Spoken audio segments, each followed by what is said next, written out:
Hi hello welcome to my channel Soundarya blogs. Hi friends, ఎలా ఉన్నారు? So నేనైతే బాగున్నాను. మీరు ఎలా ఉన్నారు అన్న కామెంట్ సెక్షన్లో కామెంట్ చేయండి. ఎవరైతే మన వీడియోని ఫస్ట్ టైం చూస్తున్నారో ప్లీజ్ టు సబ్స్క్రైబ్ చేసుకోండి. పక్కన ఉన్న బెల్ బటన్ నొక్కండి, మీకు నోటిఫికేషన్ వస్తుంది. ఫస్ట్ నా వీడియో మీరు చూడొచ్చు అనమాట. సో లైక్ చేయడం మాత్రం మర్చిపోకండి, కామెంట్ కూడా చేయండి. వీడియో మాత్రం ఎండ్ వరకు చూడండి. నేను ఈరోజు చేసే వీడియో ఏంటంటే ఇంట్లోనే చాలా ఈజీగా కేక్ ఎలా ప్రిపేర్ చేసుకోవాలనేది మీకు చూపించబోతున్నాను అనమాట. సో ఇట్లా ఓరియో బిస్కెట్స్ అయితే నేను 4 తీసుకున్నాను. ఇవి మంచిగా గ్రైండ్ చేసుకోవాలి. నేను యాస్టీజ్ వేసేస్తున్నాను అనమాట. దాంట్లో ఉన్న క్రీమ్ అయినా తీసుకోవచ్చు. సో యాస్టీజ్ వేసుకోవచ్చు. ఇట్లా పౌడర్ లాగా చేసుకోవాలి. ఇలా ఉండలు లేకుండా మంచిగా మెత్తగా గ్రైండ్గా చేసుకోవాలన్నమాట. ఇలా మంచిగా మెత్తగా ఉండలు లేకుండా గ్రైండ్ చేసుకుంటే చాలా కేక్ అనేది మంచిగా వస్తుంది అనమాట. చాలా స్మూత్గా మంచిగా వస్తుంది. సో ఇలా ఫైన్గా మంచిగా గ్రైండ్ చేసుకోవాలి. అంతలోపు ఒక లైక్ వేసుకోండి, సబ్స్క్రైబ్ చేసుకోండి.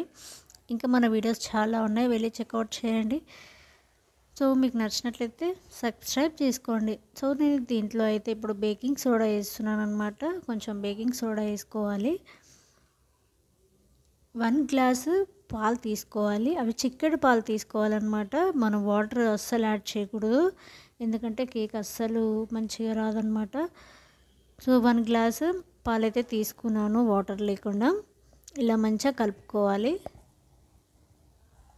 ఇలా ఫైన్గా మంచిగా కలుపుకున్న తర్వాత ఇంకా కొన్ని పాలైతే యాడ్ చేసుకుంటున్నాను. ప్రాపర్గా ఇలా మంచిగా కలుపుతూ ఉండాలన్నమాట. వీడియో మాత్రం ఎండ్ వరకు చూడండి, అస్సలు స్కిప్ చేయొద్దు. సో ఇలా మంచిగా ఫైన్గా కలుపుతూ ఉండాలి. మనం షుగర్ వేసేటప్పుడు మాత్రం అది మంచిగా గ్రైండ్ చేసి వేయాలన్నమాట.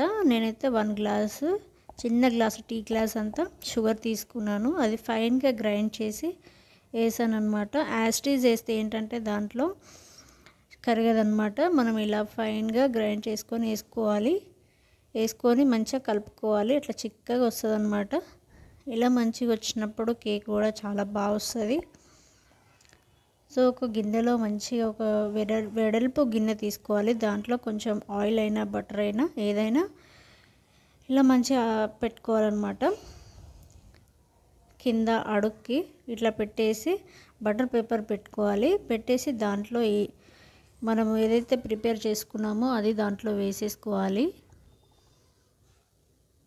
ఇలా మనం అడుగున నూనె కానీ బటర్ కానీ పెడితే మంచిగా వస్తుంది అనమాట. కేక్ ప్రాపర్గా ఉంటుంది.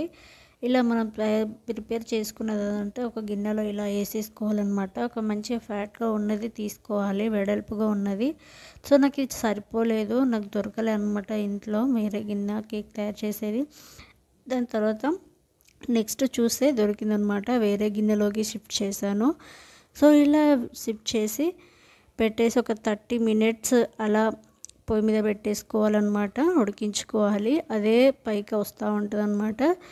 సో ఇది ఉడికిందా లేదా అనేసి, అయిందా లేదా అనేసి ఒక పొల్లతో అయితే మనము ఇట్లా ఫోర్క్తో అయినా చూడొచ్చు అనమాట. సో ఇలా ప్రాపర్గా మంచిగా అయిందంటే పక్కకు తీసేసుకోవాలి. ఇలా నేను చాక్లెట్స్ అయితే డైరీ మిల్క్ చాక్లెట్ తీసుకున్నాను.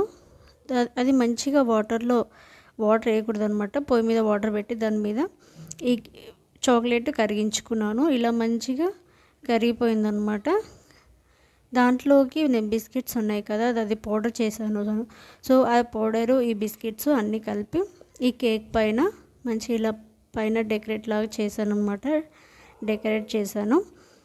సో చాలా బాగుందన్నమాట. మీరు కూడా ట్రై చేయండి ఇంట్లో. ఇలా మంచిగా డెకరేట్ చేసిన తర్వాత ఫ్రిడ్జ్లో అయితే పెట్టుకోవాలి. 1-2 అవర్స్ అయితే పెట్టుకుంటే మనకి కూల్ కేక్ అనేది తయారైపోతుంది అనమాట. సో చూసారు కదా ఎంత బాగా కనిపిస్తుందో, ఎమ్మీగా ఉంది, అసలు చాలా బాగుంది. ఇలా మనం చాక్లెట్ వేసేసుకున్నాం కదా. ఇట్లా బిస్కెట్స్ కూడా నేను గ్రైండ్ చేశాను కదా, అది కొంచెం పక్కకైతే పెట్టుకున్నాను అనమాట. అది పైన డెకరేట్ లాగా చేశాను అనమాట. సో చూసారు కదా, ఈ వీడియో అయితే మీకు నచ్చిందని అనుకుంటున్నాను. Thanks for watching. Please to subscribe చేయండి. Bye friends.